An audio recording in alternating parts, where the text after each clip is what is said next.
안녕하세요. 저는 서울에 사는 30대 초반 여성입니다. 최근에 저에게 정말 큰 사건이 하나 있어서 이렇게 사연을 쓰게 되었네요. 물론 없었으면 더 좋았을 일이지만 그래도 인생에 큰 공부를 했다고 그렇게 생각 중입니다. 얼마 전까지 저는 예비 신부였습니다. 였다는 말을 보면 아실 수 있겠지만 지금은 그 결혼이 깨졌고요. 아마 제 이야기를 들으시면 이런 기구한 사연을 가진 예비 신부도 있을 수 있구나 하실 거예요. 지금은 저도 어느 정도는 마음을 치유했으니 들으시는 분들은 재밌게만 들어주시면 될 것 같습니다. 그러면 제 이야기를 한번 시작해 볼게요. 남자친구와 저는 지인의 소개로 만났습니다. 정식 소개팅 이런 건 아니었고 그냥 지인이 주최한 모임에서 자연스럽게 만났어요. 남자친구와 저는 대화가 잘 통했고 그 뒤로 몇 번의 만남 끝에 자연스럽게 연인이 되었습니다. 행복했어요. 연애를 처음 해본 건 아니었지만 그래도 대화가 잘 통하고 생각하는 게 비슷한 사람은 처음이었거든요. 척하면 척, 정말 신기하리 많지 잘 맞았습니다.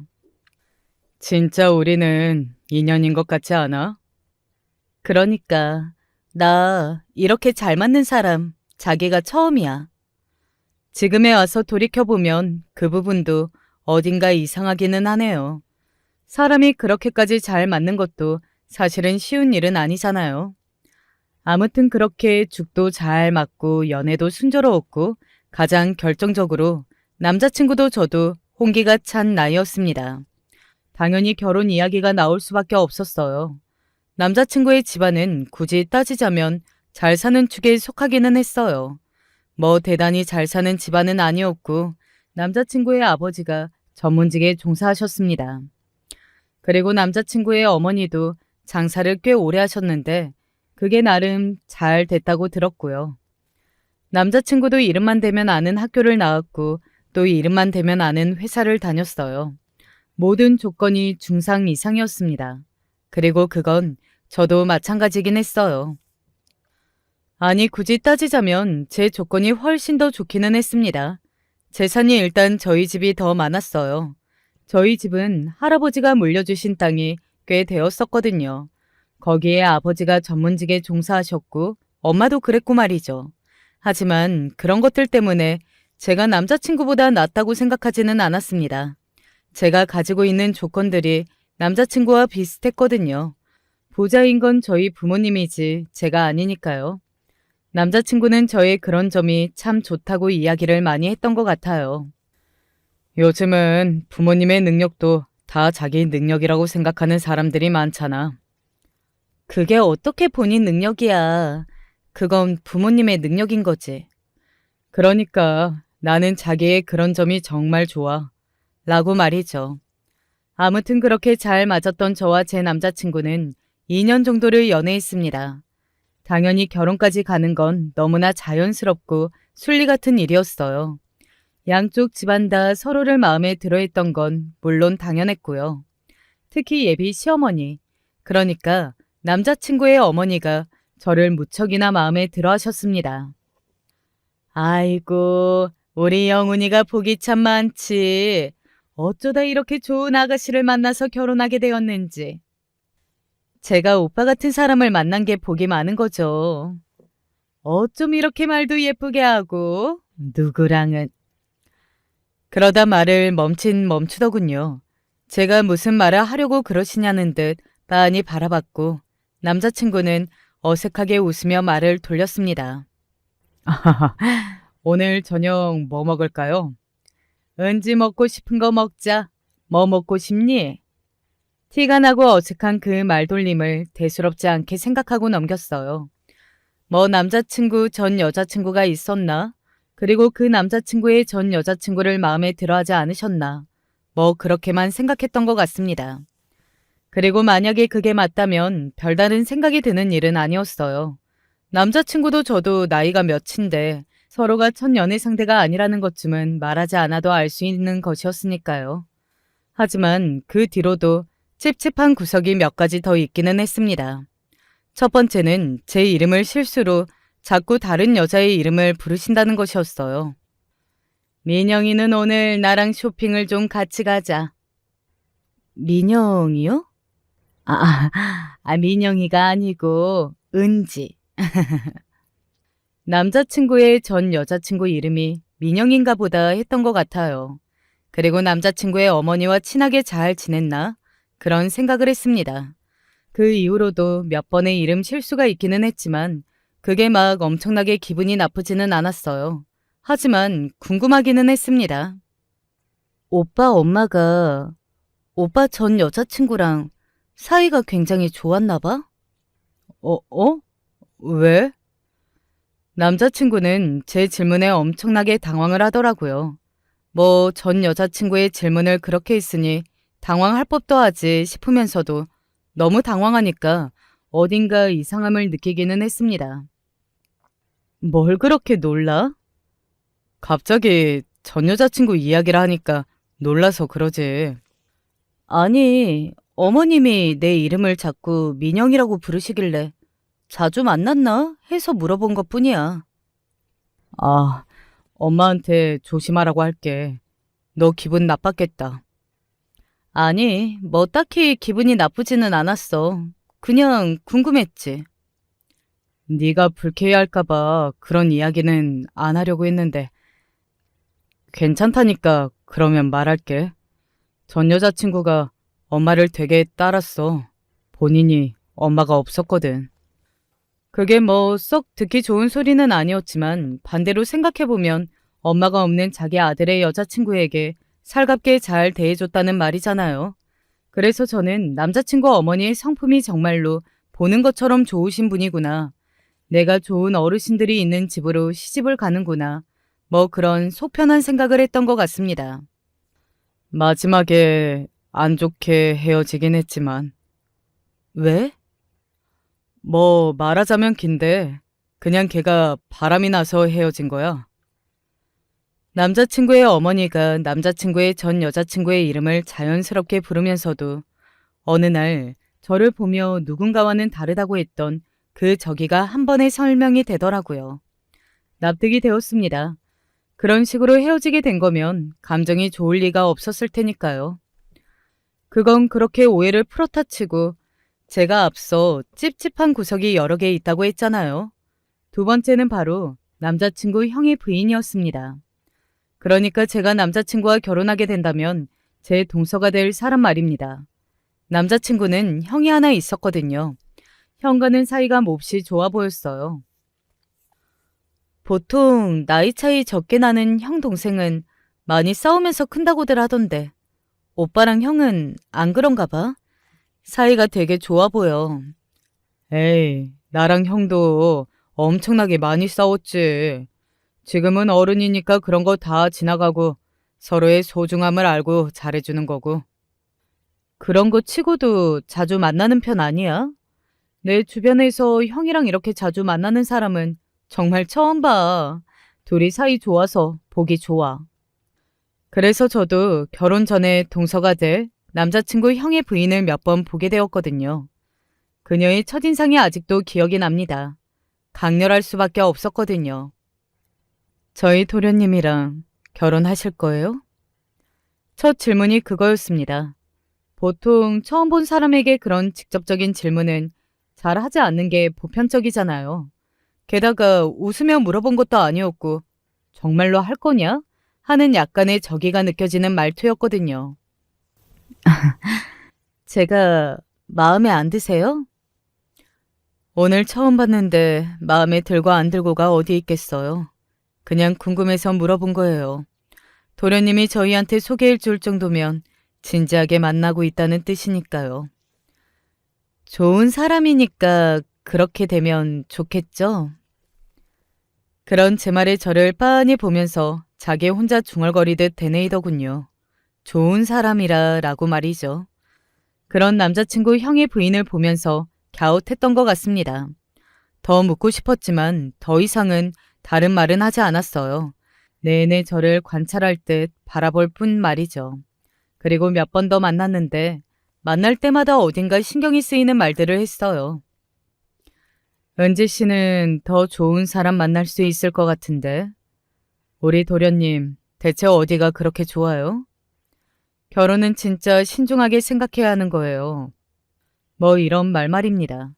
어딘가 저를 마음에 안 들어 하는 것 같았지만 말만 보면 제가 더 아까우니 이 결혼은 천천히 생각해 보는 게 좋을 것 같다.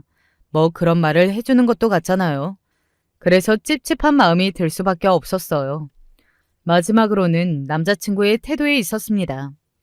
결혼을 본격적으로 준비를 하면서부터 연애할 때와는 다른 모습의 남자친구를 몇 번 보게 되었거든요. 언제나 다정하고 말을 부드럽게 하는 사람이라 좋았는데 어느 날은 버럭 소리를 지르더군요. 아니, 이 집은 내가 싫다고 했잖아. 왜 내 말을 무시해? 아니, 무시한 게 아니고 그냥 후보에 이것도 둔 것뿐인데. 근데 오빠 지금 나한테 소리 질렀어? 내가 여기 가자고 우긴 것도 아니고 그게 그렇게 버럭할 일이야?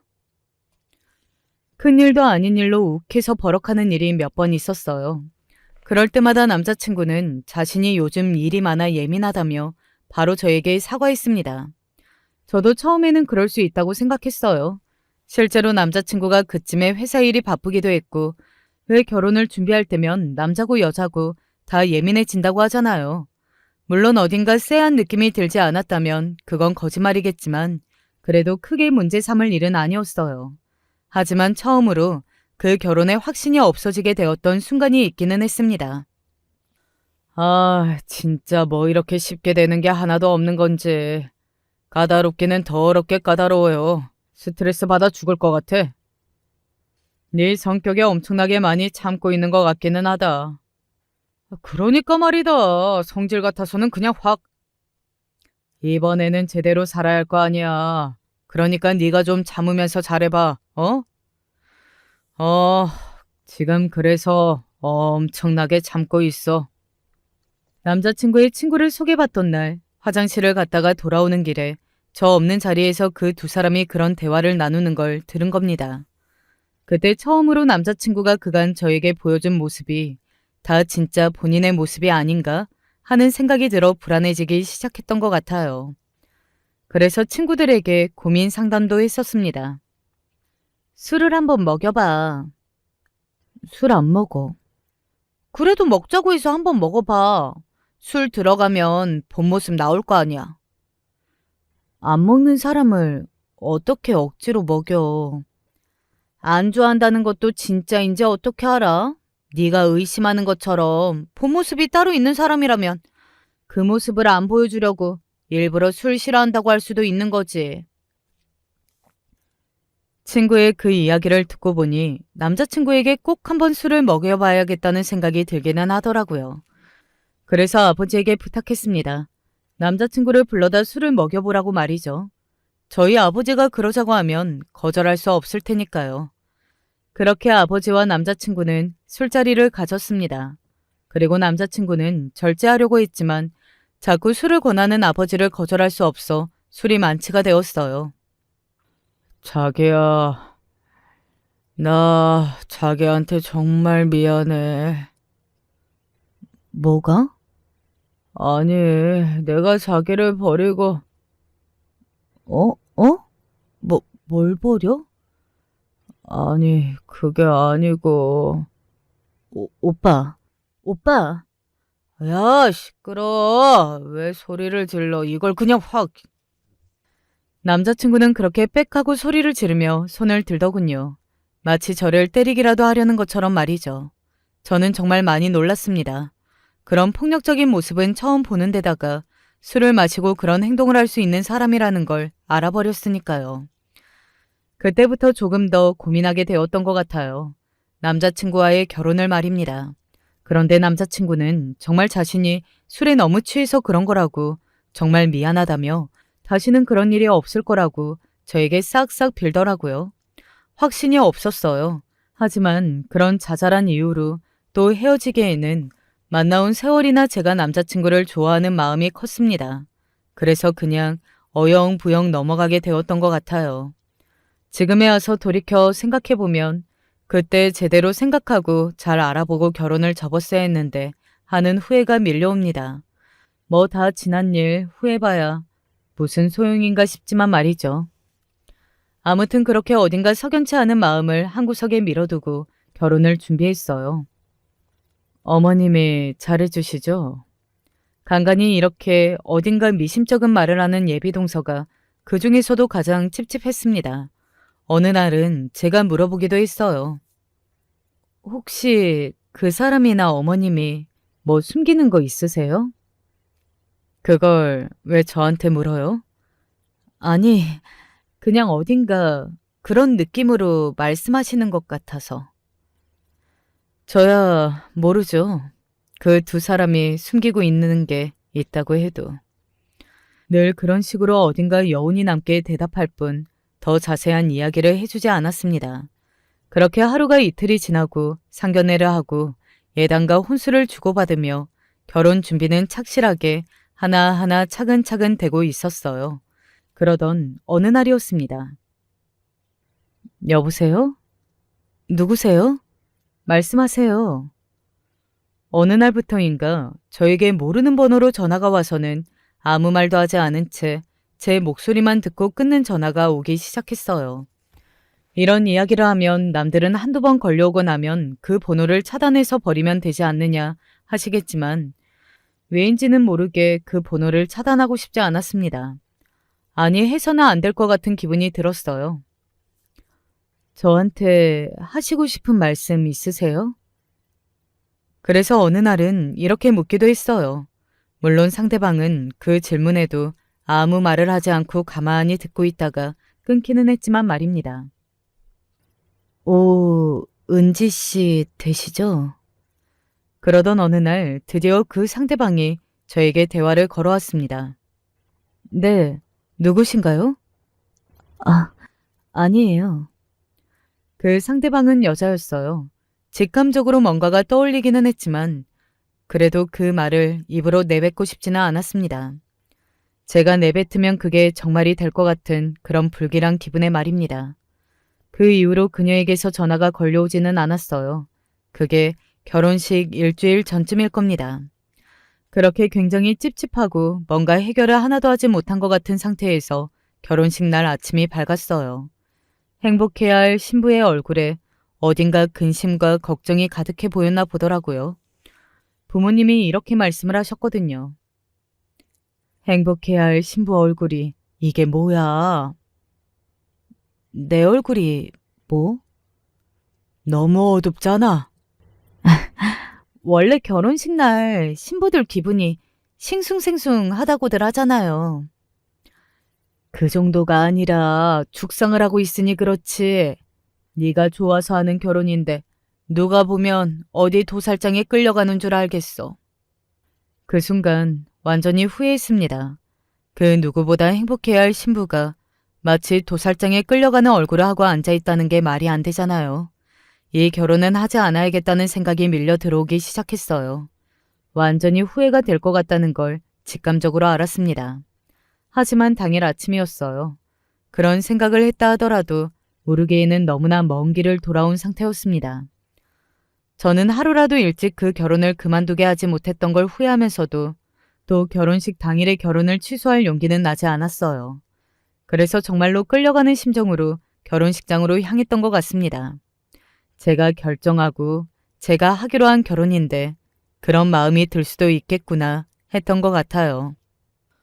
신부 표정이 왜 이래? 그러니까 너 벌써 울어? 친구들도 그렇게 한마디씩 다 할 정도였으니 제가 어지간히 표정이 좋지 않기는 했던 것 같더라고요. 그때였어요. 결혼 축하드려요. 누군가 모르는 얼굴이 저에게 쓱 하고 다가와 그렇게 이야기했습니다. 결혼식에는 워낙 많은 사람이 오고 가고 그리고 제 지인뿐 아니라 부모님의 지인 그리고 얼굴 한번 제대로 보지 못한 먼 친척들까지 다 오잖아요. 그래서 모르는 사람이 와서 인사를 해도 그런가 보다 했었는데 그 사람은 그냥 지나칠 수가 없었습니다. 이 목소리, 바로 그 목소리였거든요. 내내 말없는 전화를 걸어오다가 일주일 전에 제 이름을 확인했던 그 목소리 말입니다.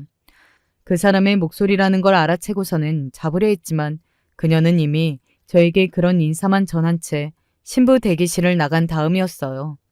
제가 자리에서 벌떡 일어났습니다. 드레스 모양이 망가지니 일어나지 말라는 헬퍼와 대체 무슨 일로 그러냐고 팔을 잡는 친구들에게 막혀 이도저도 하지 못한 채로 멍하니 서 있을 수밖에 없었습니다. 그때부터 이 결혼식장에서 도망치고 싶다는 생각이 온 머릿속을 지배했던 것 같아요. 아이고, 내가 이렇게 예쁜 신부는 평생 처음 본다. 처음 봐. 어머니, 벌써 며느리를 너무 예뻐하시는데요? 너무 예쁘지 않니? 나는 정말로 우리 며느리라서 하는 말이 아니고 너무 예뻐 죽겠다. 오늘 온 친척들도 신부 사진 보고 나보고 하나같이 어디서 저런 예쁜 며느리를 봤냐고 하지 않니? 제가 복이 많죠. 그래, 네가 아니, 은지한테 잘해라. 알겠지? 네, 저는 자신 있죠. 순간 남자친구도 남자친구의 어머니도 그 민이라는 말에 움찔하는 게 느껴졌지만 또다시 그냥 웃으며 넘기더군요. 그냥 넘어갈 수 없어서 뭔가를 말하려 했던 때였습니다. 누군가가 제 소목을 잡는 게 느껴졌어요. 예비 동서였습니다. 일단 지금 말고요. 저에게 그렇게 작게 속삭이더군요. 그러면서 손에 뭔가를 쥐어줬습니다. 저는 그걸 가만히 쥐고 있었어요. 그리고 이제 식을 올릴 시간이 다 되었다며 남자친구와 남자친구의 어머니는 자리를 떴습니다. 예비 동서인 남자친구 형의 부인은 계속 제 옆에 있었고 말이죠. 저는 그들이 나가고 예비 동서가 저에게 지어준 종이를 가만히 펴봤어요. 그건 사진이었습니다. 그리고 사진 속에는 남자친구와 어떤 여자, 그리고 한 3살 정도 되어 보이는 아이 하나가 있었어요. 사실 그 사진을 보는 순간 알았어요. 그들이 무슨 관계이고 또 이 사진을 저에게 지어준 예비 동서가 저에게 무슨 말을 하려고 하는지 말입니다. 나도 이렇게 늦게 말하게 돼서 정말 유감이긴 한데 참고 또 참았는데 모르는 척 넘어가 보려고 했는데 도저히 그럴 수가 없겠더라고요. 그건 정말로 내 양심이 허락을 못해요. 게다가 오늘 이분 봤어요. 제가 떨리는 목소리로 사진 속의 여자를 가리켰습니다. 조금 전에 저에게 결혼 축하한다는 말만 하고 사라진 그 휴대폰 너머로 들려왔던 그 목소리의 주인공. 이분이 민영 씨인가요? 네. 사실 저는 어느 정도는 예감했던 것 같아요. 물론 다리에 힘이 풀려 그 자리에 주저앉기는 했지만 말입니다. 그리고 물론 둘 사이에 아이가 있을 거라는 것도 예상하지 못했던 일이기는 했지만요. 이 아이는 오빠 아이인가요? 네. 식구들 다 알고 있는 사실이에요? 네, 미안해요. 어이가 없어서 말이 안 나오더라고요. 어떻게 다들 알고서 그렇게 모르는 척할 수 있었던 건지 말입니다. 이렇게 큰일을 말이죠. 이건 그냥 숨긴다고 그냥 넘어가고 숨겨지고 넘어갈 수 있는 일이 아니잖아요. 아이가 있는데요. 그녀가 말해준 내용은 이랬습니다. 민영 씨가 고아였어요. 당연히 어머님은 마음에 안 들어 하셨고요. 그래도 아이는 가졌으니 어쩔 수 없이 결혼을 허락하기는 했는데 마지막까지 혼인신고는 하지 말라고 했더라고요. 그러다 도련님 마음이 변했고요. 그 여자는 쫓겨났다고 했습니다. 갈 곳이 마땅치 않아 남자친구가 원룸을 얻어줬다고 하더군요. 사람이 사람을 그런 식으로 대하면 안 되는 거잖아요. 제가 분노로 몸이 떨려올 지경이더군요. 그러면 저를 만날 때도 이 여자분이 그 집에 있었다는 말이네요? 그쵸. 연애 초반 때까지는요. 시어머니가 은지 씨 이야기 듣자마자 쫓아냈으니까. 아이와 함께 쫓겨났다고요. 어디 갈 곳도 의지할 곳도 없는 여자를, 그것도 자신의 아이를 낳고 또 자신의 손주를 낳은 여자를 말입니다. 남자친구와 그의 어머니에게 순식간에 정이 떨어졌어요. 아니, 순식간에 증오가 밀려올 정도였습니다. 사람을 그렇게 대하는 것도 대한 거지만 저를 사람 하나를 완전히 등신을 만든 거잖아요. 이 민영 씨라는 분은 이 모든 걸 참고만 있는 거예요? 민영 씨가 정말 순하고 착한 사람이에요.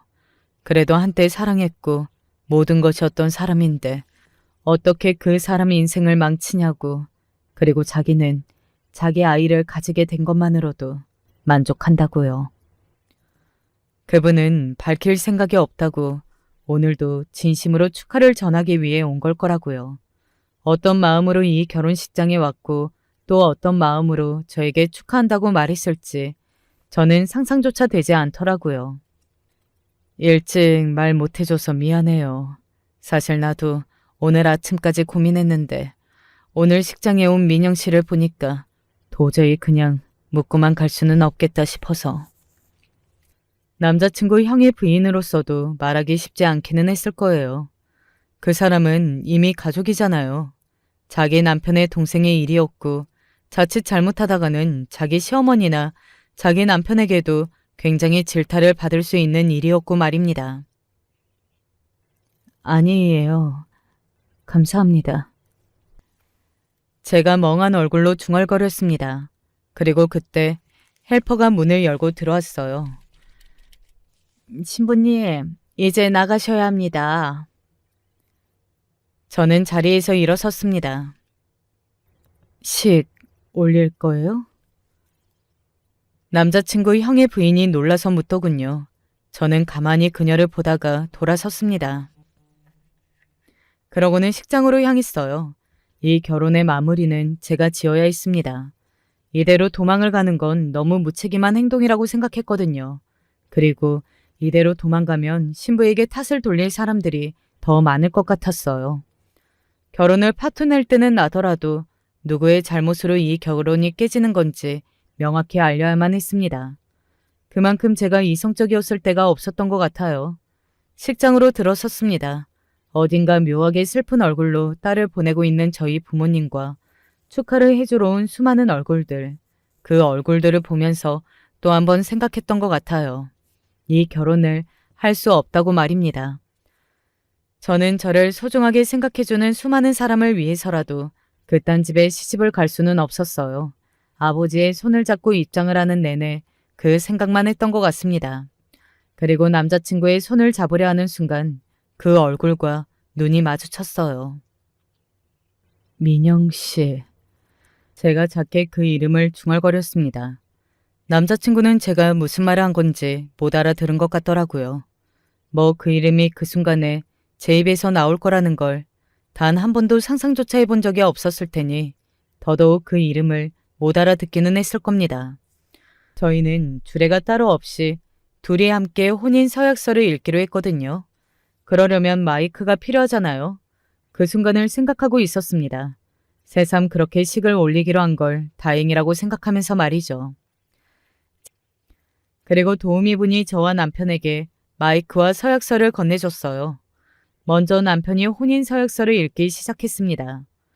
내용은 남편으로서 아내를 사랑하고 신뢰를 깨지 않도록 노력하겠다는 그런 말도 안 되는 헛소리들이었어요.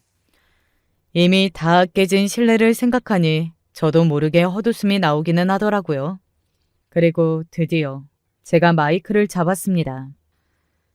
저는 오늘 이 자리에서 중대한 이야기를 하나 하고자 합니다.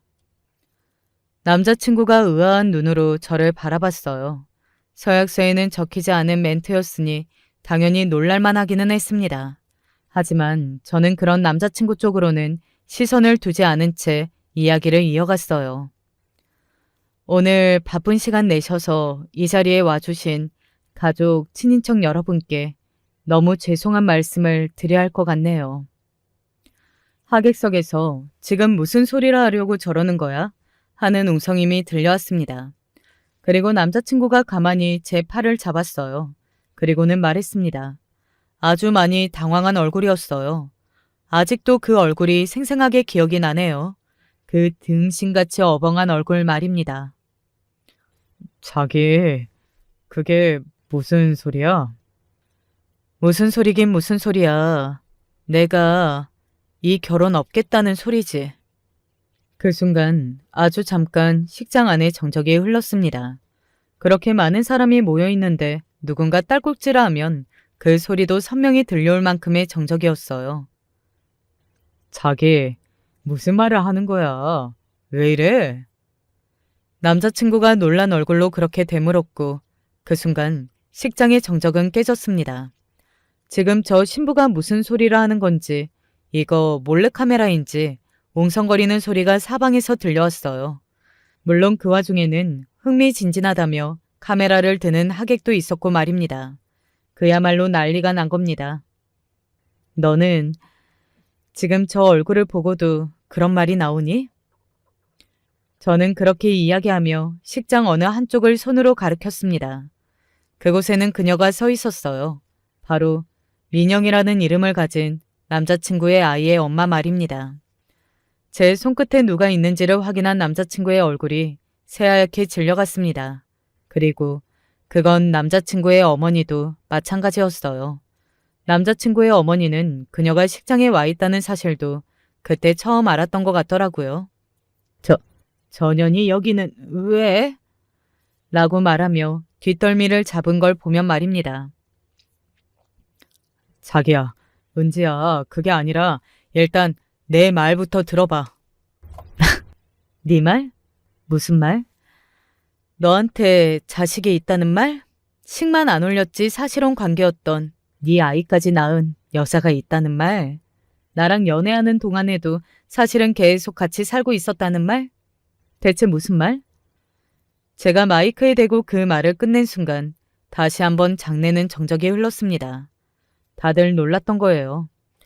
사실 결혼식장에서 신부가 그런 폭로를 하기 시작했는데 놀라지 않을 사람들이 어디 있겠느냐마는 내용이 충격적이기는 했잖아요. 자기야. 자기야라고 부르지 마. 내가 왜 네 자기니, 어? 오해가 있나 본데 나는 너 만나기 전에 이미 다 정리를 했었어. 오해? 오해 좋아하네. 너 나랑 연애할 때도 저 여자분이랑 같이 살았잖아. 네 엄마랑 아빠랑 같이. 나랑 연애 시작하고 저 여자분 원룸으로 쫓아냈다며. 네 아이도 있는 여자를, 갈 곳도 없는 여자를. 그 말에 식장 모두가 남자친구와 그쪽 집안 사람들을 비난하기 시작했습니다. 뭐 당연하죠. 쓰레기 같은 짓을 했잖아요. 미친 거 아니야? 어떻게 자기 아이까지 있는 여자를 내쫓아? 와, 은지 조상신이 도왔다. 그래도 오늘이라도 결혼 없는 게 어디야. 저런 집안 사람들이랑 어떻게 엮고. 나도 쓰레기들 많이 보고 겪었는데 이 정도 쓰레기는 처음이다. 아야. 여기저기서 그런 말들이 들려왔고 남자친구와 남자친구의 가족들도 다들 그 이야기를 듣고 있었습니다. 남자친구의 아버지는 흠흠하고 헛기침을 하고서는 그대로 식장을 나가버렸고 남자친구의 형은 얼굴이 시뻘겋게 달아올라 있더라고요. 부끄럽기는 많이 부끄러웠나 봅니다. 그리고 남자친구 형의 부인은 그런 저를 말없이 바라보고 있었습니다. 어딘가 놀란 듯도 보였던 것 같아요. 나중에 따로 한번 만날 기회가 있었는데 그날 이야기를 들었습니다. 자신은 그런 용기를 내지 못했을 것 같아서 대단하다고 생각했다고 말이죠.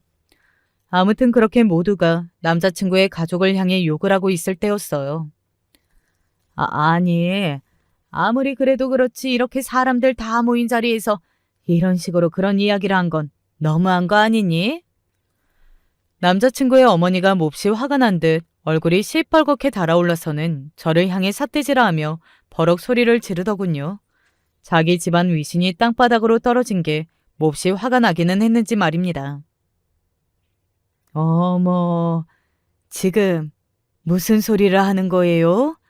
지금 우리 애한테 화내고 손가락질하는 거예요? 지금 화내할 사람이 누군데 적반하장도 유분수지. 그걸 이런 식으로 말해야 하냐고요. 그러면 뭐 사기 결혼 당할 뻔한 걸 고상하게 뒤에서 이야기해요? 누구 좋으라고?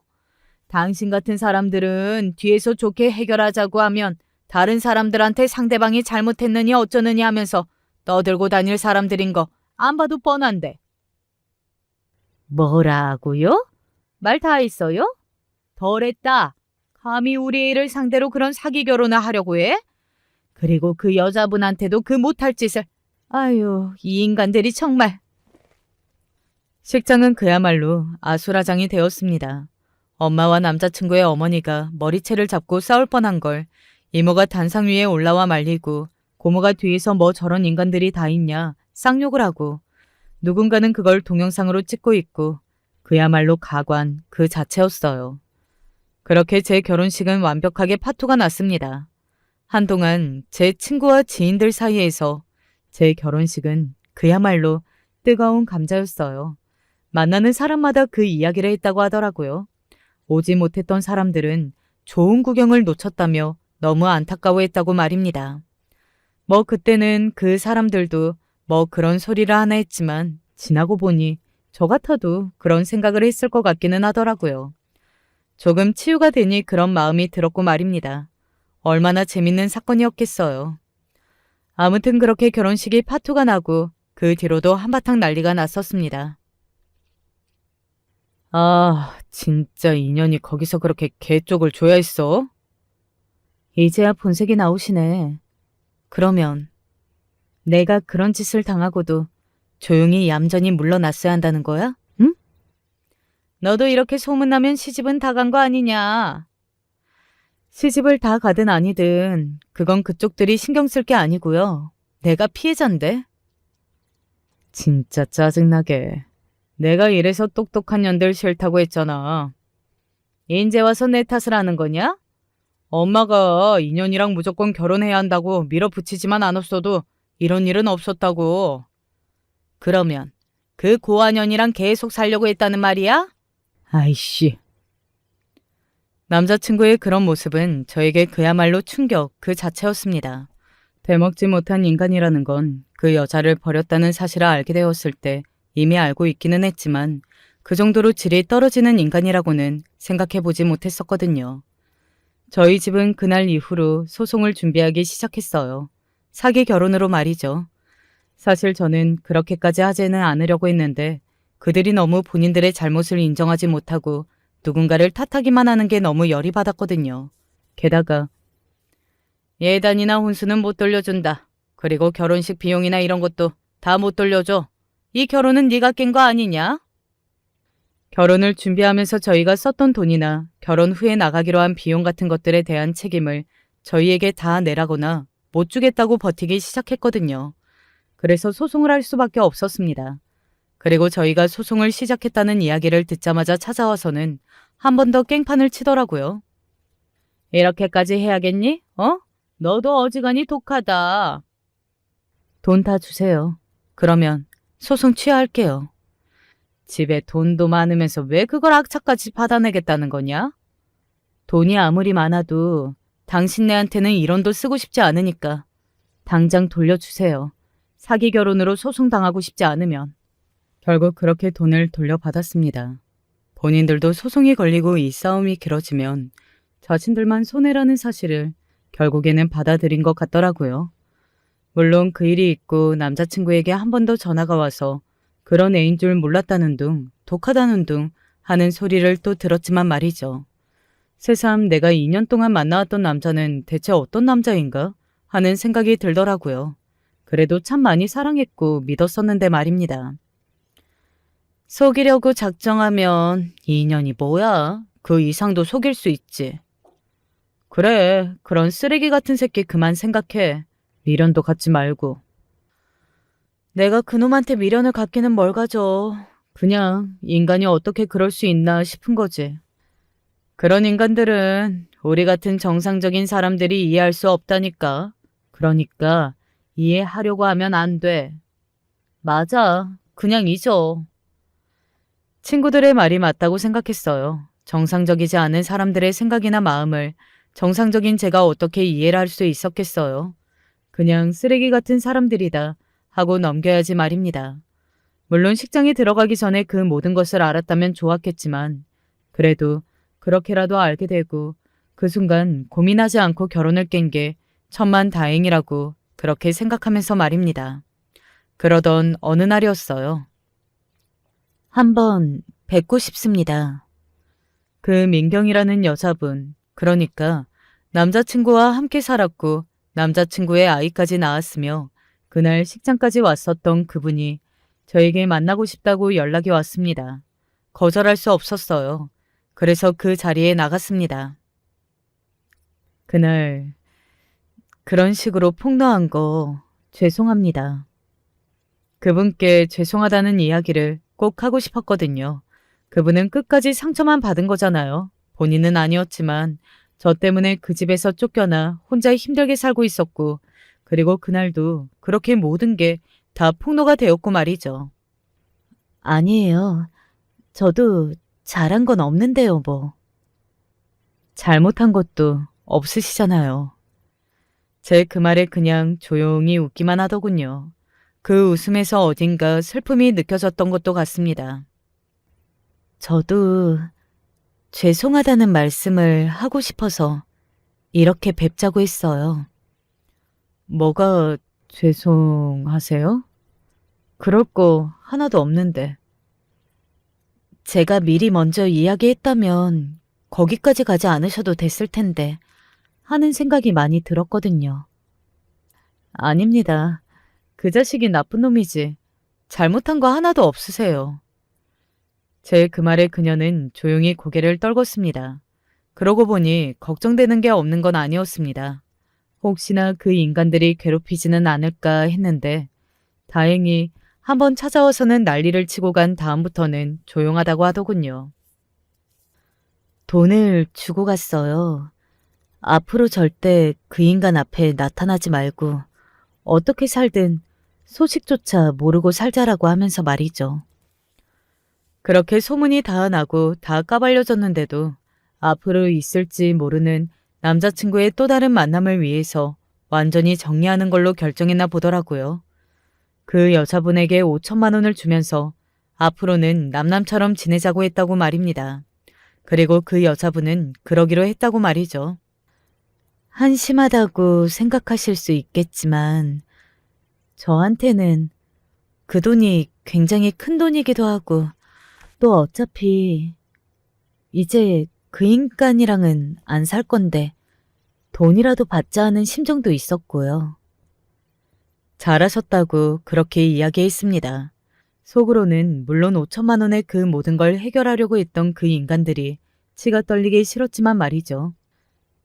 도움이 필요한 거 있으면 언제든지 연락해 주세요. 그렇게 이야기하고서는 자리에서 일어섰습니다.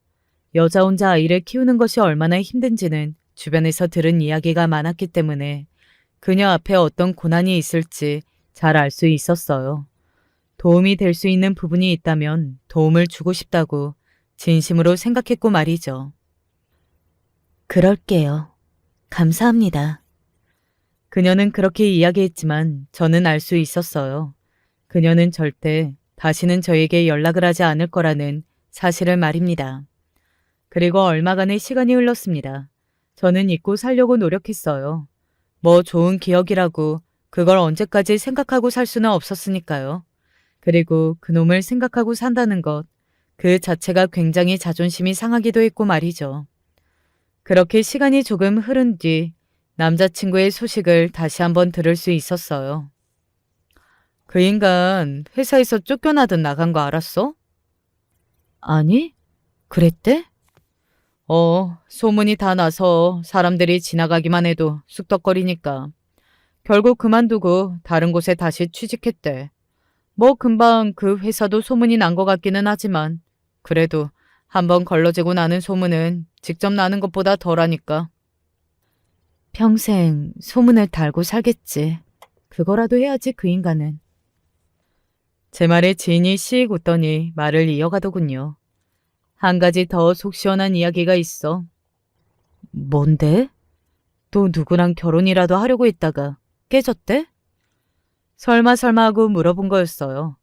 조금 시간이 흐른 뒤긴 했지만 그래도 누군가를 다시 만나고 결혼을 하기에는 상당히 이른 시기이기는 했거든요. 그래서 정말 설마 하는 마음에 물어본 거였습니다. 그런데, 야, 너 귀신이다. 어떻게 알았어? 정말이더군요. 오히려 놀란 건 저였습니다. 정말 사람은 바뀌지 않는다더니 그 말이 딱 맞더군요. 어쩌면 그렇게 그런 인간들은 바뀌지도 않는 건지, 그리고 어떻게 그렇게 한결같이 뻔뻔한지 정말 놀랍지 않나요? 또 속이고 말 안 하고 결혼하려다가 다 들켰대. 얼마나 간땡이가 크고 뻔뻔하면 그거 얼마나 지났다고 벌써 그러냐? 그래도 식장 들어가기 전에 알게 된 모양이네. 세상이 진짜 좁은 게 그 여자친구분들 소개받은 자리에 너 결혼식에 왔던 사람이 있었던 모양이야. 알고 봤더니 건너 제 지인과 아는 사이였던 모양이더라고요. 사기 결혼 당할 뻔한 그분이 너한테 감사하다고 전달해 달랬다더라. 그렇게 식장에서 다 알게 폭로해 주신 덕분에 자기는 안 당할 수 있었다고. 본의 아니게 또 한 명의 피해자를 구한 셈이 된 거니 이걸 다행이라고 해야 할지, 아직도 그런 시도를 하고 다니는 남자친구의 뻔뻔함을 경악스럽다고 해야 할지 정말 모르겠다는 생각만 들었던 것 같습니다. 그리고 생각했어요. 그 인간들은 죽기 전까지 절대 변할 일이 없을 거라고 말입니다. 그런 일을 또 하려고 했다는 걸 들으니 확신이 생기더군요. 사람을 고쳐 쓰는 것도 정도가 있지, 그렇게까지 쓰레기인 인간들은 고쳐 쓸 수도 없다는 사실을 말이죠. 한편으로는 평생을 그렇게 등신 같은 인생을 살아야 하는 그들이 안타깝다는 생각이 들기도 합니다. 불쌍하잖아요. 그런 인생이요. 저는 다 잊고 새 출발을 시작했습니다. 뭐 아예 잊었다는 건 아니고, 물론 지금도 생각하면 가끔 분노가 차오르고 울컥하지만 그래도 저는 제 인생을 잘 살고 있어요. 잘 먹고 일도 잘하고 그리고 사람들도 잘 만나면서 말이죠. 한 가지 남은 후유증이 있다면 쉽사리 사람을 믿지 못하게 되었다는 것입니다. 누구를 만나든 혹시 이 사람도 나에게 숨기는 게 있는 건 아닐까 하는 생각이 저도 모르게 들 때가 있어요. 사람은 겉만 보고 알 수 없다는 생각도 말입니다. 남자친구가 겉만 보고 저한테 하는 것만 봐서는 그런 인간이라는 건 정말 꿈에도 몰랐으니 말이죠. 사실 저를 이렇게 만든 것만으로도 그들에게 피해 보상을 받아야 한다고 생각하지만 그 사람들을 보고 떠올리는 것만으로도 역겨우니 그냥 내버려 두는 거예요. 성격 같아서는 소송을 끝까지 하고 싶었는데 말이죠. 아마 저도 남을 쉽사리 못 믿는 게 당분간은 치유되기 힘들 겁니다. 그런 큰일을 겪고 단 한 번에 괜찮아지는 것도 사실 말이 안 되는 일이기는 해요. 그래도 저는 금방 괜찮아질 겁니다. 제 곁에는 저에게 좋은 영향을 주는 좋은 사람들이 많으니까 말이죠. 그놈과는 달라요. 그리고 그놈과 그 집 식구들은 자신들의 과거를 계속 숨기려고 노력하면서 또 누군가에게 거짓말을 계속 해댈 겁니다. 그런 삶이 과연 끝까지 행복할 수 있을까? 지켜질까? 저는 절대 아니라고 생각해요. 거짓으로 만든 것들은 금방 다 무너질 수밖에 없으니까 말이죠. 그들은 절대 원하는 걸 갖지 못할 거예요. 그리고 그게 그들이 받게 될 가장 큰 벌이고 말입니다. 제 이야기는 여기까지입니다. 길다면 길고 짧다면 짧은 이야기였네요. 이야기를 처음 시작할 때는 이 긴 이야기를 언제 다 해드리지? 막막한 마음이 조금 있었는데 이야기를 끝낼 지금은 오히려 너무 빨리 끝낸 게 아닌가 싶기도 합니다. 그만큼 제가 할 말이 많았나 봐요. 술술 써내려간 거 보면 말이죠. 재밌게 들으셨으면 저는 좋을 것 같네요. 많은 분들이 재밌게 들어주시고 공감해 주시고 또 그 인간을 욕해줬으면 하는 마음에 사연을 쓰기 시작한 거니까 말이죠. 물론 제 생각도 정리할 겸 해서요. 저는 이제 그만 사연을 줄여야 할 것 같습니다. 어제보다 오늘이 더 괜찮았으니 내일은 더 괜찮겠죠. 그러다 보면 언젠가 그 인간의 이름도 생각이 나지 않는 날이 오지 않을까요? 부디 그런 날이 일찍 오기를 함께 기도해 주세요. 긴 이야기 마지막까지 함께 해주셔서 감사합니다. 요즘 날이 더운데 더위 조심하시고 냉방병도 조심하세요. 에어컨 켜진 실내에 오래 있으니 좀 어지럽더라고요. 언제 어디서나 건강하시고 행복하시길 바랄게요. 제 행복도 빌어주세요. 안녕하세요. 요즘 잠도 제대로 못 자고 가슴속에 큰 돌덩어리를 안고 사는 것 같습니다. 정말 너무 힘이 드네요. 제 이야기를 끝까지 들어주시면 감사하겠습니다. 어렸을 적부터 부모님 두 분 다 건강하시고 형제랑 자매들 많은 집이 그렇게 부러웠습니다. 저는 홀어머니 아래에서 외동딸로 자랐거든요. 아버지는 제가 어렸을 적 사고로 일찍 돌아가셔서 엄마가 혼자 저를 키웠는데, 물론 그런 엄마를 너무도 사랑하고 좋아했지만 그것과는 별개로 늘 학교에 다녀오면 일 나간 엄마 덕에 혼자 집에 있어야 하는 시간들이 너무 쓸쓸했습니다. 엄마는 어떻게든 일찍 들어오겠다고 노력은 하셨지만 기본적으로 청소일이 거의 새벽까지 진행되는 경우가 많았기 때문에 어떤 날은 제가 잠이 드는 순간까지도 엄마의 얼굴 한 번 못 본 적이 많습니다. 엄마, 나 혼자 있느라 힘들었어. 그랬어? 미안해, 우리 딸. 엄마가 오늘 일이 많았어. 그럼 오늘은 일찍 들어올 거지? 그럴게. 우리 딸. 엄마가 너무너무 미안해. 아빠라도 있었으면 이런 일이 없었을 텐데. 엄마는 항상 그런 제게 너무도 미안해 하셨어요. 그래도 엄마가 절 먹여 살리기 위해 그 고단한 노동을 하신다는 걸 알았기에 저는 어린 나이에도 마냥 떼쓰고 칭얼거릴 수가 없었어요.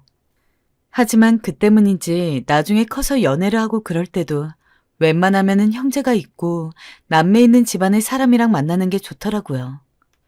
꼭 결혼할 게 아니라고 하더라도 오래 사귀다 보면 가족들을 보게 되는 경우가 종종 있었는데, 가끔 연애하면서 유독 더 긴밀한 관계를 지니었던 남자친구들과는 그 남자친구의 형제나 남매까지 함께 껴서 여행도 가고 어디 놀러 다니기도 했는데 그런 기억이 너무 좋았습니다.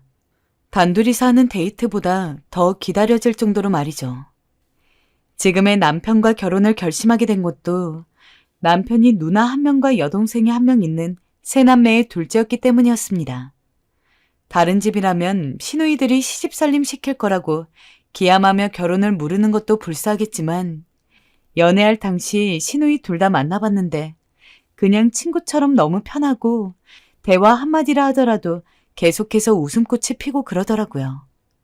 남편과 5년 정도 사귀었고 시누이들을 만나게 된 건 아마 남편과 연애한 지 2년쯤 되던 해였을 텐데, 그 이후로도 저희 둘이 데이트 약속을 잡은 날에도 심심하면 시누이 둘을 불러서 함께 놀고는 했습니다.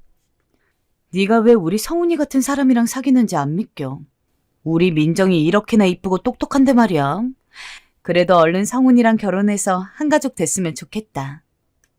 동생 쪽도 애교 많고 평소에 언니 하면서 잘 따르는 편이었지만 특히 저는 형님에게 더욱더 정이 많이 갔어요.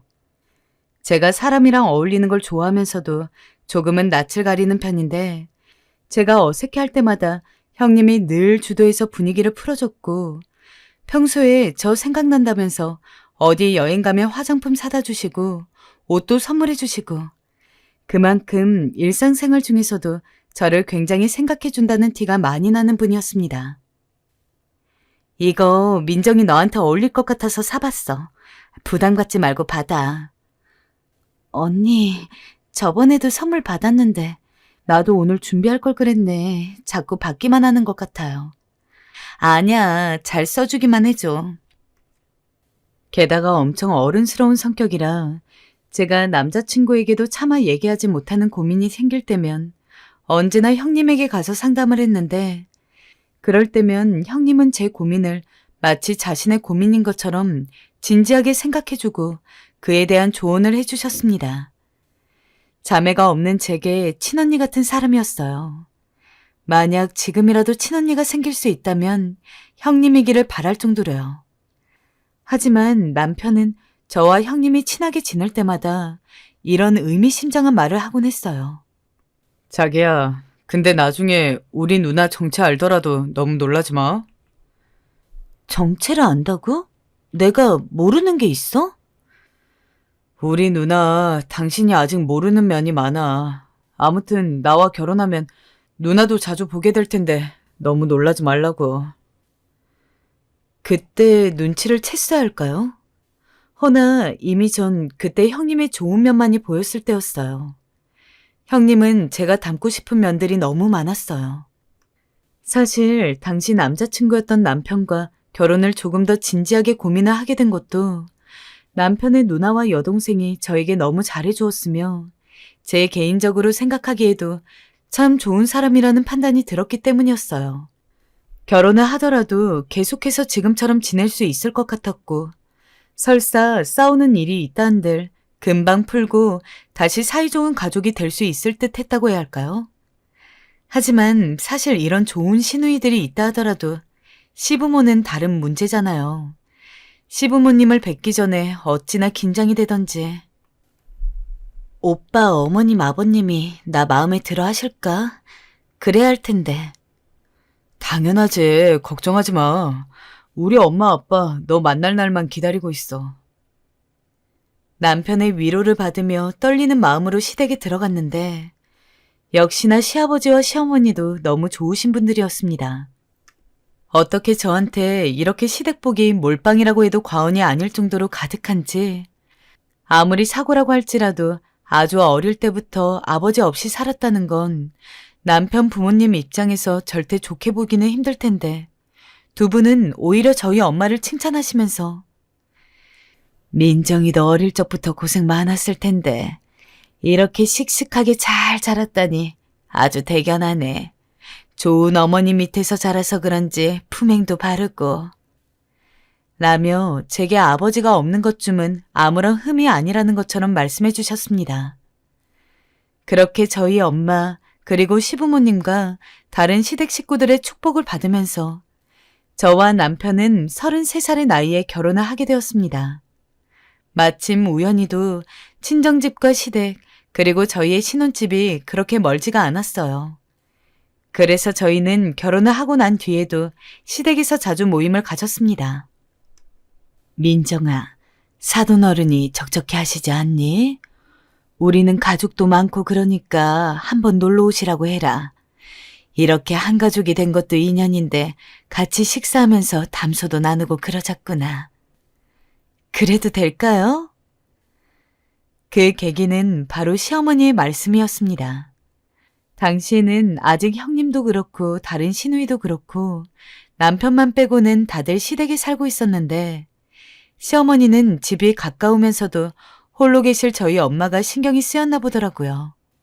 와서 저녁 한 끼 같이 하면 좋을 것 같다고 하길래 저보다도 더 저희 엄마를 생각해 주시는 것 같아 대신 감사한 마음을 가지고서 저희 엄마를 모시고 시댁에 왔습니다. 솔직히 시어머니랑 저희 엄마가 만나는 건 상견례 이후 거의 처음이라고 해도 과언이 아니었는데 시어머니는 저희 엄마가 오시자마자 다시 봐도 민정이가 정말 사돈어른을 꼭 닮았네요. 라며 먼저 친근하게 대해주셨습니다. 아까 제가 성격이 조금 낯을 가리는 편이라고 했는데 그게 다 엄마를 닮아서였거든요. 엄마도 처음에는 그런 시부모님의 환대가 낯설어 보였지만 막상 함께 숟가락을 들고 밥을 먹으면서는 마치 오래 알고 지낸 친구처럼 너무 재미있게 이야기를 하셨습니다. 살면서 엄마가 그렇게 밝은 모습을 보는 건 또 처음이었던지라 딸인 제 입장에서도 너무 신선했죠. 그리고 먼저 이런 제의를 해준 시어머니에게 너무도 감사한 마음이 들었고요. 나는 이 동네에 친구도 하나 없는데 마침 사돈어른이 이 근처에 사니까 얼마나 반가운지 몰라요. 괜히 집에 혼자 있지 말고 앞으로도 적적하고 그러면 아무 때나 놀러와요. 나는 맨날 집에 있으니까. 시어머니도 저희 엄마가 마음에 드는 듯한 눈치였습니다. 그 이후로 엄마는 시어머니 제안대로 자주 시댁에 놀러 갔습니다. 그때마다 시부모님은 물론이고 형님이랑 시누이도 마치 본인들 부모님 모시는 것처럼 저희 엄마한테 정말 잘해주었어요. 시댁 식구들이 그렇게 하나같이 다 착한데 저 역시 당연히 시댁에 놀러 가는 게 너무 좋았습니다. 다른 집 며느리들은 명절 때나 생신 때 가는 것도 꾸역꾸역 간다고 하는데 저는 어떤 때는 신혼집에서 남편이랑 단둘이 있는 시간보다 시댁에서 온 가족이 다 같이 모여서 있는 시간이 더 길었습니다. 하여간 당신은 우리 가족을 너무 좋아해. 사실 내가 좋아서 결혼한 게 아니라 우리 가족이 좋아서 결혼한 거 아니야? 남편이 농담처럼 이런 이야기를 할 정도였습니다. 정말 제 입으로 이야기하기는 그렇지만 너무도 이상적인 시댁 식구와 친정 식구 사이의 관계가 저희 집이 아닐까 싶었습니다. 날이 따뜻해지면 함께 여행도 가고 좋은 일, 슬픈 일 있으면 먼저 서로에게 연락해서 축하받고 위로받고 비록 저희의 결혼으로 인해서 맺어지게 된 관계이기는 하지만 아마 저희 시댁 식구들이나 저희 엄마도 그냥 일반적인 사돈관계는 아니었다고 생각합니다. 마침 시부모님이랑 저희 엄마랑 나이도 한두 살 차이밖에 안 났고 저희 엄마도 형님이랑 시누이를 대할 때 마치 친딸인 저를 대하는 것처럼 매일 예쁜 선물도 사다 주시고 가끔은 용돈도 주시고 했거든요. 하지만 그렇다고 모든 것이 좋았던 건 아니에요. 제가 가장 좋아했던 형님 말입니다. 결혼하고 가까워져서 보니 막상 그간 몰랐던 점들이 하나둘씩 알게 되었는데요. 형님이 알고 보니 미신을 좀 잘 믿으시는 분이었더라고요. 그전에도 형님이 점집을 잘 다니고 사주 철학을 좋아하고 부적 같은 걸 지갑에 넣고 다닌다는 건 알았어요. 그런데 생각보다 그 정도가 지나칠 때가 있더라고요. 문지방 밟으면 복 나간다는 말이 있잖아요. 형님이 그걸 굉장히 믿은 나머지 문지방을 밟지 않기 위해 조심조심 다니셨거든요. 이것도 형님 본인만 그러시는 게 아니라 형님이 다른 식구들한테도 조심하라고 어찌나 닥달하시는지. 얘, 너 거기 밟았잖아. 얼른 씻고 와. 아, 언니 괜찮아. 우리 언니 또 그런다. 언니 이제 이런 미신은 안 믿을 때 되지 않았어? 그만해. 그만하게?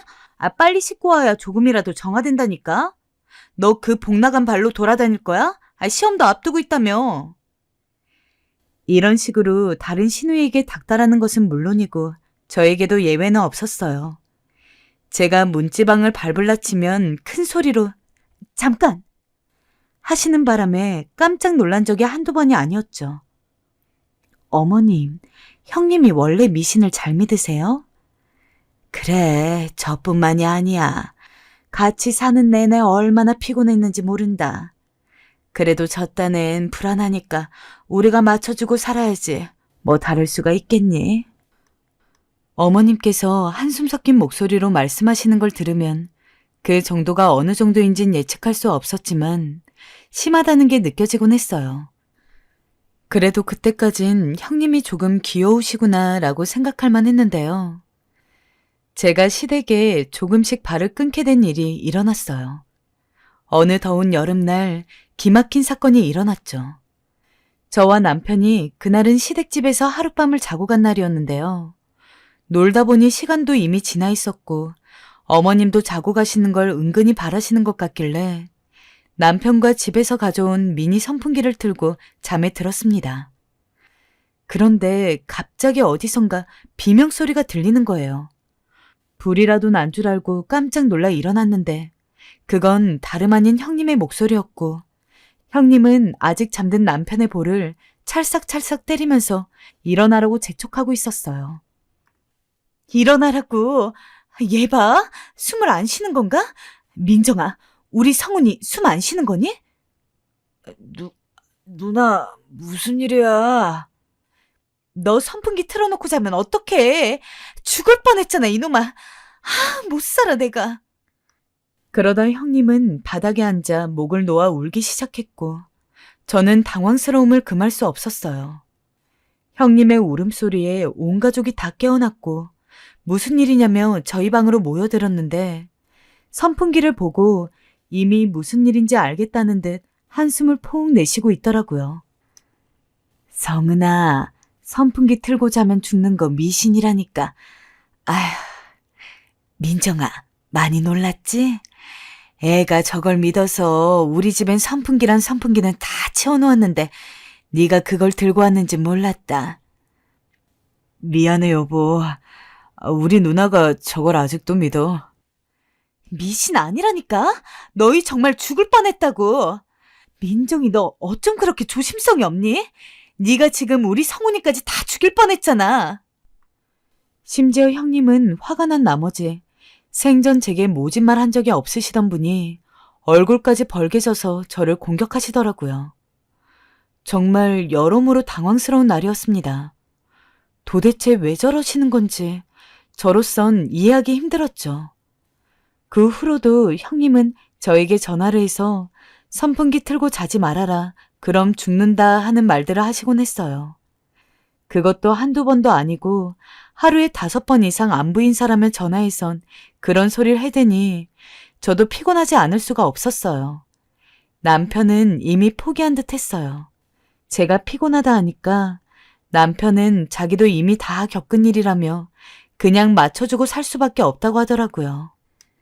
민정아, 내가 그냥 하는 소리가 아니야. 다 과학적인 근거가 있는 얘기란 말이야. 사람들이 아직도 이걸 믿는 데는 다 이유가 있어. 형님, 제가 TV에서 봤는데 그거 거짓말이라고 밝혀졌다 하는데요. 제가 그 프로그램 영상을 보내드릴까요? 아니라니까? 너 왜 이렇게 고집을 부리니? 내 말이 맞아. 내가 지금 나 좋으라고 이런 소리라니? 다 너희 죽을까봐 다칠까봐 하는 소리 아니야.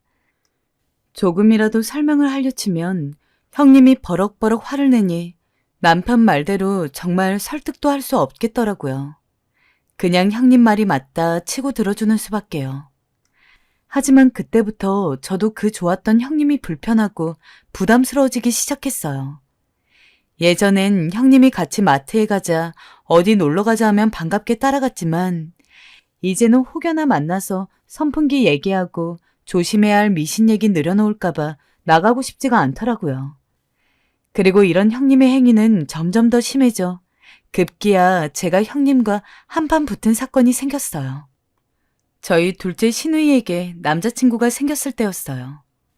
오랜만에 생긴 남자친구이기도 하고 둘이 너무 잘 만나고 있길래 보는 것만으로도 흐뭇하더라고요. 그래서 신우이가 남자친구와 보내는 기념일날 신우이에게 신발을 선물해 줄 겸 신우이 남자친구 것까지 같이 선물을 했어요. 신우이가 저에게 평소 워낙 잘해주기도 했고 생일도 다가왔기 때문에 겸사겸사 챙긴 거였어요. 역시나 둘째 신우이는 너무나 좋아했어요.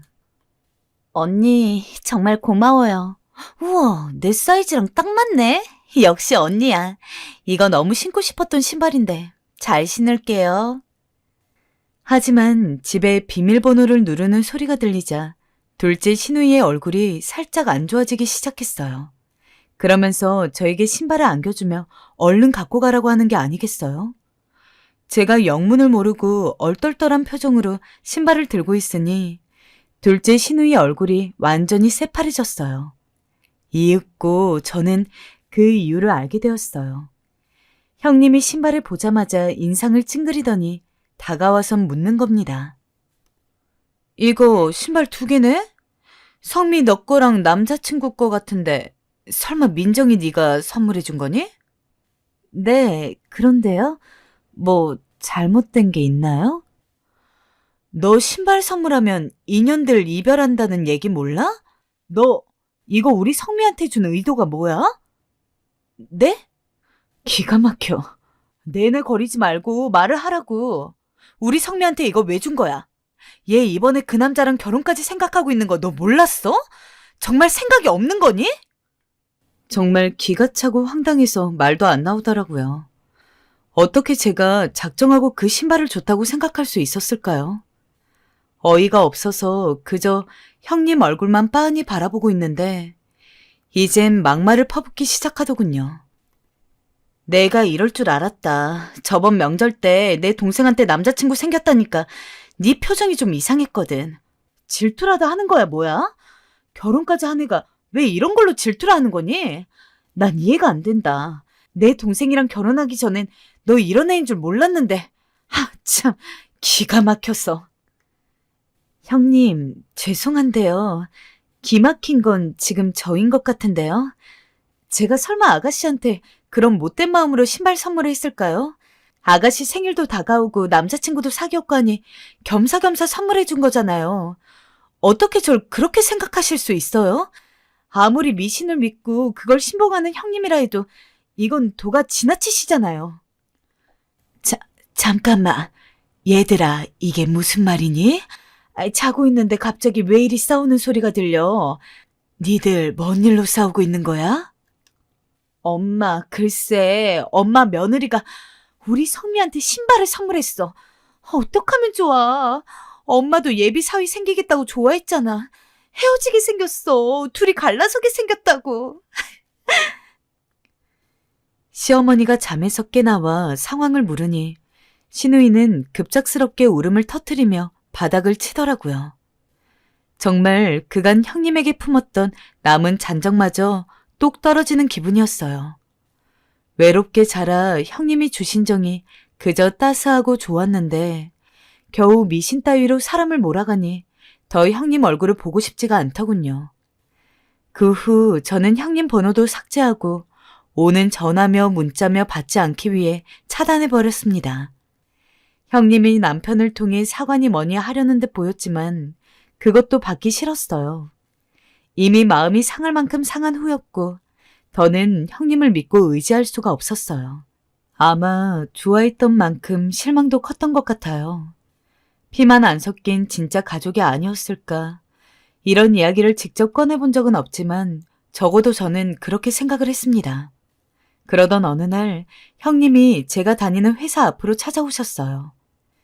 형님을 본 건 관계를 끊은 지 반년 정도 후였기에 저나 형님이나 서로 어색함을 숨기지 못했습니다.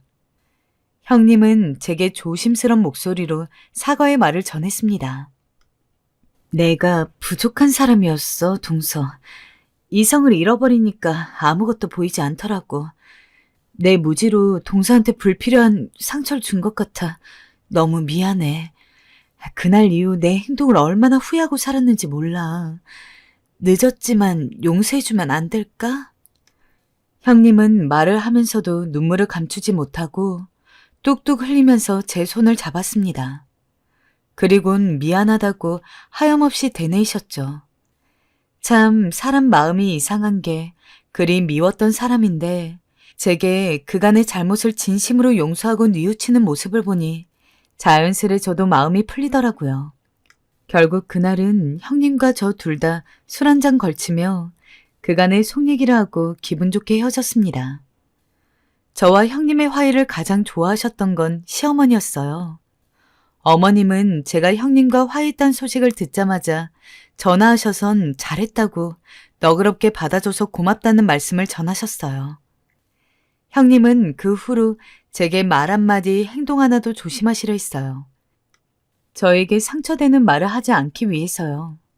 문지방 얘기도 더는 꺼내지 않으시더라고요. 그런 형님의 변화에 저도 마음이 많이 풀렸고 가족들끼리 모이는 시간도 점점 늘어났죠. 그렇게 형님의 노력으로 전보다 더 돈독하고 평화로운 관계를 유지하며 저는 아이를 2명 낳았고 육아에 집중하고 있었습니다. 그리고 이 평화로운 관계가 깨지게 된 건 제가 40줄에 들어섰을 때였습니다. 그때는 저희 어머니나 시부모님이나 손주 보는 재미에 푹 빠져 있었죠. 내일도 시댁에서 모이지? 꼭 애들 데려와라. 내가 손주들 주려고 예쁜 꽃과 옷도 하나씩 사놨으니까. 분명 그때도 평소처럼 엄마와 인사를 하고 헤어져서는 집에 들어와서 잠을 잤을 뿐인데 평소 시댁에 가기 전 늘 연락을 하던 엄마가 그날따라 아무런 연락이 없더라고요. 그래서 늦잠을 주무시나 보다 싶어서 남편 차를 타고서 엄마를 모시러 갔습니다. 방문을 열고 침대에 누워있는 엄마를 보는데 이상하게 무언가 쎄한 기분이 들었습니다. 급하게 다가가서 엄마 몸을 힘껏 흔들었지만 엄만 다시는 깨어나지 않았죠.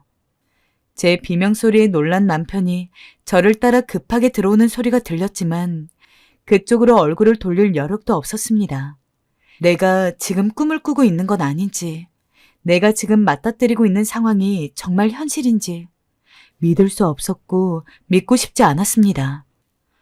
불과 어제까지도 웃는 얼굴로 만나서 헤어졌던 엄마가 어떻게 하룻밤 사이에 그렇게 돌아가실 수가 있습니까?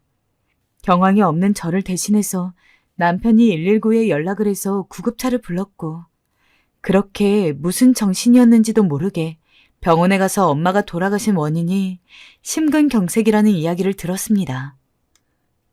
저희 엄마 평소 아픈 곳 하나 없던 분이셨어요. 나이에 비해 정정하셨는데 어떻게 이럴 수가. 엄마.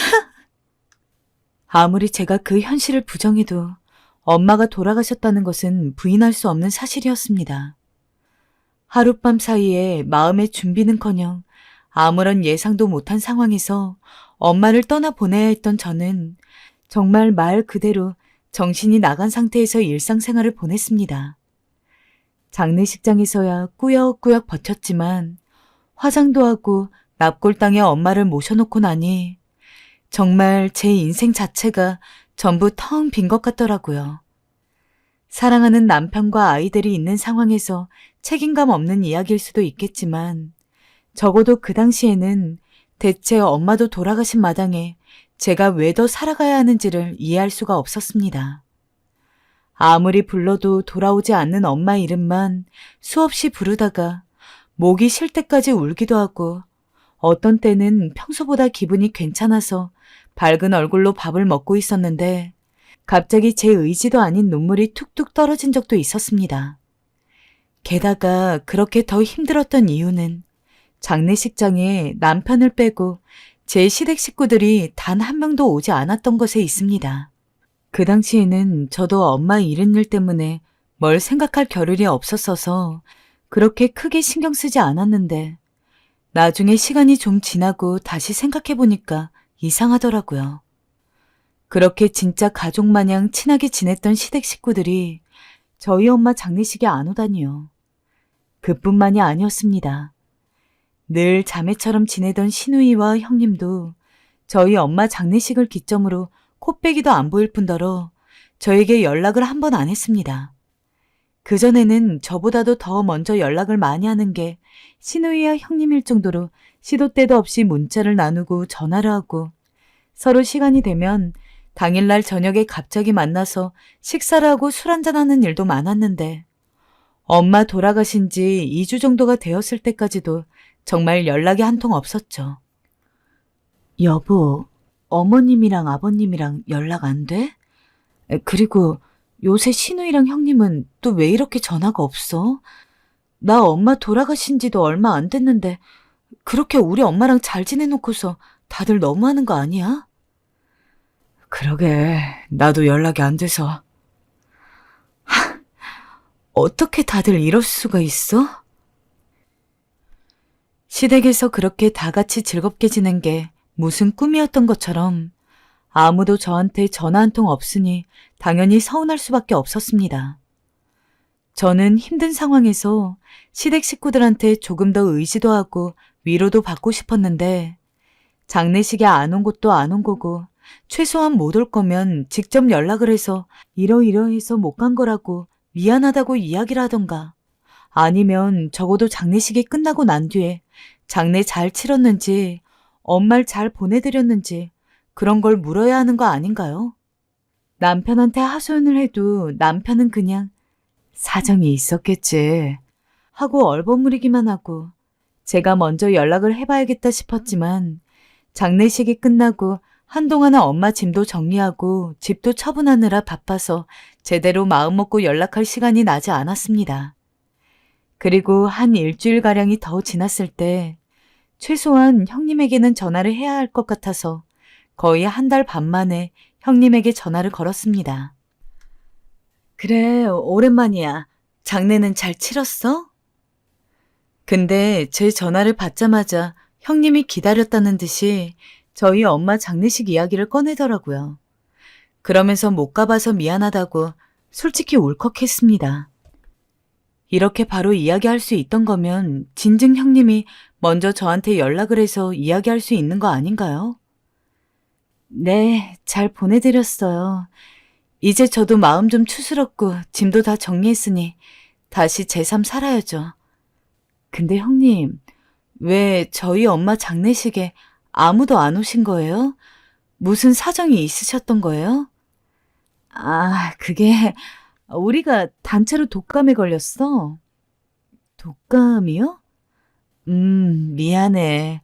우리도 몸 추스르고 하느라 연락을 미처 하지 못했어. 미안해. 문자라도 보냈어야 하는데 엄마도 동생도 그렇고 몸이 너무 아팠거든. 솔직히 믿을 수가 없었어요. 단체로 독감에 걸렸다니.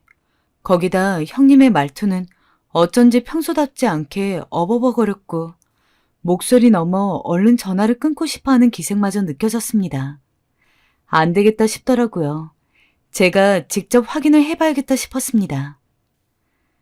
내일이나 모레쯤 형님 한번 뵈러 오랜만에 집 좀 들를게요. 얼굴 본 지 오래됐잖아요. 아니야. 조금 더 쉬어야 되는데 뭘 굳이 나중에 와. 아니에요. 오랜만에 형님 보고 싶어서 그래요.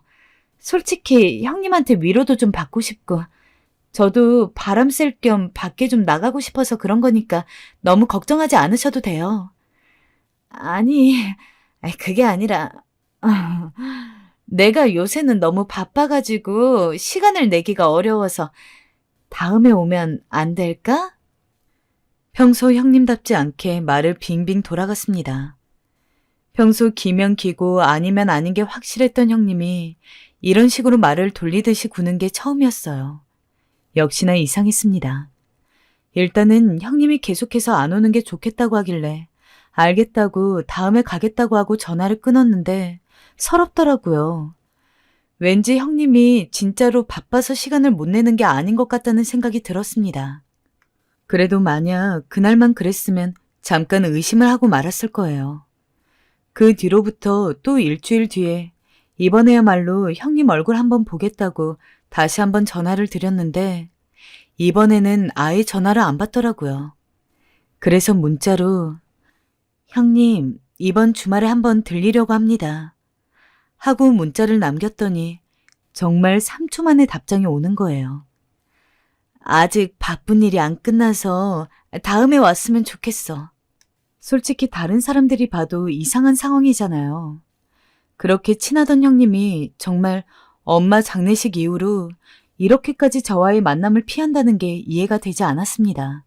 게다가 그렇게 오래 형님을 알아오면서 한 번도 바쁘다는 핑계대며 제가 오는 걸 말린 적이 없던 사람이었는데 아무리 생각해도 납득이 안 돼서 그날 저녁에 남편이 퇴근하고 돌아오는 걸 붙잡고서 하소연을 했어요. 여보, 형님 진짜 너무한다. 저번에도 형님이 내가 놀러 간다니까 갑자기 말을 돌리는 것 같다는 느낌이 왔는데 그때는 그래도 정말 바쁘신가 보다 하고서 애써 참아 넘겼거든? 근데 이번엔 무슨 일이 있었는 줄 알아? 내가 전화를 했는데 안 받으셔가지고 주말에 가겠다고 문자를 보냈는데 몇 초 만에 오지 말라고 답장이 오는 거 있지? 답장하면서 내 부재중 전화도 봤을 텐데 다시 전화를 거시거나 할 수 있는 거 아니야? 대체 형님, 우리 엄마 장례식 이후로 왜 이렇게 나한테 대면대면하게 구는 건지 모르겠어. 그리고 어머님, 아버님이랑 아가씨도 마찬가지고. 여보, 울지 마. 사실은 그게 당신한테 말하지 못한 게 있는데. 정말 눈물로 호소를 했습니다. 그만큼 형님이 이렇게 변한 게 제게는 큰 충격이었거든요. 제가 말을 하다가 갑자기 눈물을 뚝뚝 흘리니까 남편이 엄청 당황했습니다. 그러더니 누나가 한동안 얘기하지 말랬는데 라고 운을 띄우고는 형님이 왜 그렇게 변했는지를 알려줬죠. 그 내용은 너무 충격적이고 뒤로 넘어갈 이야기라 망치로 머리를 한 대 얻어맞은 것 같았어요. 사실 장모님 돌아가시기 한 일주일 전쯤에 누나가 임신을 했어. 자기도 알다시피 누나가 임신이 안 돼서 시험관 시술이며 뭐며 다 받았지만 매번 실패한 전례가 있잖아. 나이도 이미 40이 넘은 노산이었는데 그때까지도 아이가 생기지 않았으니까. 그래서 누나가 전화를 걸어서 이야기할까 하다가 마침 그 다음 주에 다 같이 시댁에 또 모이기로 했으니 그때 깜짝 발표를 하겠다는 마음으로 아무한테도 임신 사실을 이야기하지 않고 있었대. 근데 때마침 그 시기에 장모님이 돌아가시고 만 거야. 당연히 누나는 임신 소식을 기쁘게 알릴 만한 환경이 되지도 않았고, 그래서 일단 우리 식구들한테만 먼저 임신 사실을 알렸고, 혹시나 아이한테 좋지 않은 영향을 끼칠까봐 장례식장에는 못 갈 거라고 하더라고. 옛날 미신 중에 큰일 앞두고 장례식장에 가면 귀신이 붙어서 와서 재수 온 붓는다는 이야기 비슷한 것들이 있잖아. 아무래도 그런 미신이 신경 쓰이셨던 것 같아. 그래서 그걸 잘 말해달라고 나한테 말을 했는데 내가 차마 말을 못했어. 아니, 그런 미신이 뭐라고. 다른 사람도 아니고 어떻게 형님이 나한테 그럴 수 있어? 저도 형님이 미신에 미쳐있던 사람이라는 걸 머리로는 알고 있습니다.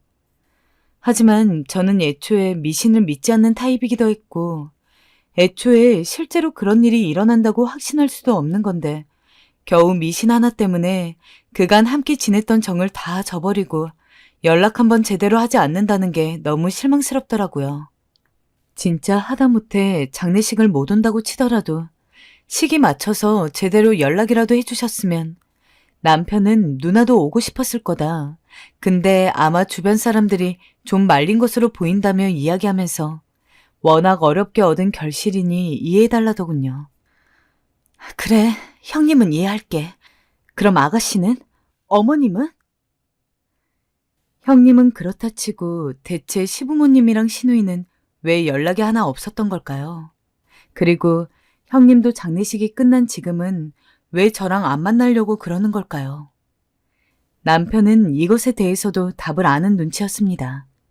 근데 그래도 비교적 선뜻 이야기했던 첫 번째와는 달리 이번에는 제가 아무리 캐물어도 이야기를 하지를 않으려고 했죠.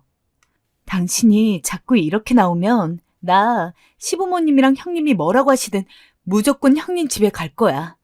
내가 진짜 그러기 전에 그냥 당신 입으로 얘기해. 제가 그렇게까지 나서니까 남편이 그제서야 한숨을 내쉬면서 충격적인 이야기를 했습니다. 시부모님이 그랬다고 합니다. 장례식이 끝났어도 저랑 제 어머니랑 너무 각별하지 않았냐. 우리가 어디서 들었는데 원래 그렇게 각별한 사이가 헤어지는 장례식장에서는 귀신도 더 많고 장례식이 끝나도 그 가족한테 귀신이 붙어올 확률이 많다. 그러니까 애를 낳을 때까지 절 안 만나야지 건강하게 출산할 수 있다.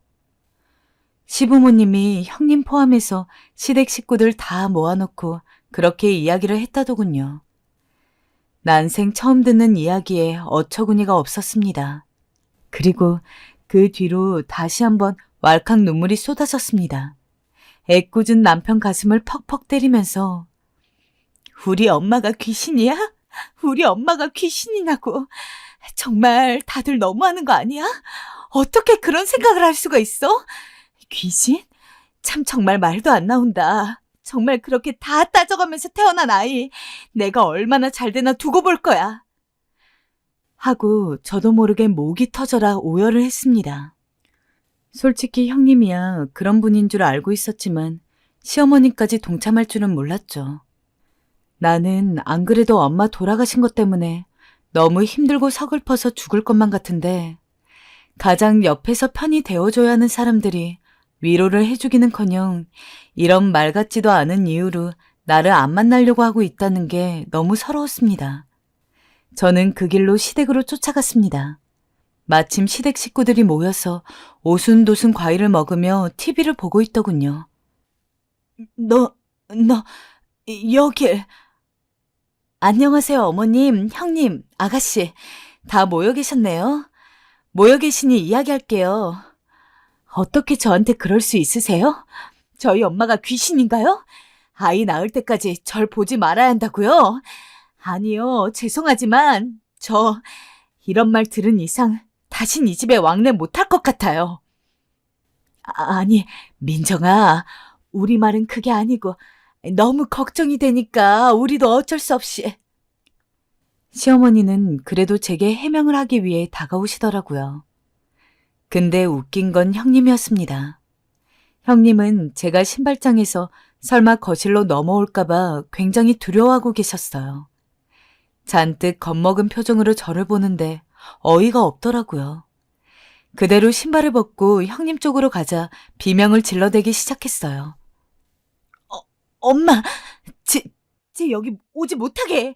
쟤 지금 귀신 끌고 들어오잖아. 얼른 나가게 하라고 해. 야, 어딜 와. 꺼지라고 가란 말이야. 엄마, 소금 가져와, 소금. 이 더러운 거사. 형님, 진짜 미쳐도 단단히 미치셨네요. 그러나 형님은 여기서 멈추지 않더라고요. 여기에 이어서 갑자기 부엌으로 헐레벌떡 들어가더니 소금을 가져와 제게 미친 듯이 뿌려대었습니다. 소금이 코에도 들어가고 입에도 들어가고 온갖 군데 들어가는데 상관없이 계속 뿌려대더군요. 고만하라고 남편이 형님을 말려도 소용이 없었습니다. 이 미친 여자를 말리기엔 부족했죠. 전 일부러 그 소금을 다 맞고 서 있었습니다. 그리고 소금이 동날 무렵에 일부러 형님에게 다가가 형님을 꽉 안아버렸어요. 형님은 비명을 지르고 소리를 지르고 난리가 났지만 그럴수록 전 더 꽉 안아 도망치지 못하겠어요. 나중에 형님이 거품을 물고 쓰러지려 할 때야 놔주었습니다. 그 후 저는 집을 나오며 남편에게 말했습니다. 우리 빨리 새집 알아봐. 나 멀리 이사 갈 거야. 나 죽어도 당신네 가족들 다시 못 봐. 남편은 왜 그렇게까지 생각하냐면서 아니라고 저를 말리려 했지만 저는 단호했습니다. 너무 좋아했고 믿었기에 사실상 그건 저에 대한 배신이나 다름없었습니다. 결국 남편은 제 압박을 이기지 못하고 저희는 시댁에서 멀리 떨어진 곳으로 이사를 갔습니다. 지금 이사 온 지 한 4달 정도 지난 상황인데 저는 지금까지도 시부모님이랑 형님이랑 시누이랑 아무랑도 연락하고 있지 않습니다. 번호도 바꿨고 그쪽 가족 번호도 다 차단해놨어요. 남편이 가끔 이제 한번 얘기 좀 해보라면서 전화 오면 바꿔주려고 그러는데 그것도 다 거절하고 있습니다. 그리고 지금 마음이 무척 편안합니다. 미신을 믿는 건 자유라고 생각해요. 하지만 다른 사람에게 상처를 주면서 평생을 끼고 살았던 가족에게 상처를 주면서 믿는 건 잘못되었다 생각합니다.